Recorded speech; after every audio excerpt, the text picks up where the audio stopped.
Alhamdulillah. Uzum sirkaning foydali xususiyatlari birodarlar.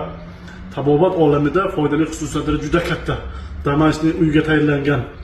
Agar sizda o'tqoq muammosi bo'lsa, o'tqopingizda hazm yaxshi bo'lmasa, o'tqop dimlanish, zagib zaporlar bo'lsa, ich qotishlar bo'lsa, oshqozoningizda hazm yaxshi bo'lmasa, jigaringizda tiqilmalar, jiravol gepatozlar bo'lsa, jigar qotishlar bo'lsa, mana shu uzum sirkasining zo'rini, tozasini oling, damashqisini bir osh qoshiq ertalab, bir osh qoshiq kechqurun uxlashdan oldin iste'mol qilsangiz agar yarim stakan iliq suvga bir osh qoshiqni aralashtirib ertalab kechqurun ovqatdan keyin iste'mol qiling.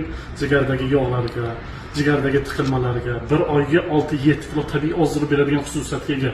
Birodarlar, agar bo'yingizda og'riqlar bo'lsa, osteoxondroz bo'lsa, bellarda, tizzalarda tuz yig'ilib qolgan bo'lsa, bo'yragingizda mana shuni 2 mahal iste'mol qiling. Xudo xolasa, odam organizmidan tuzlarni haydaydigan uzum sirkasi bo'ladi.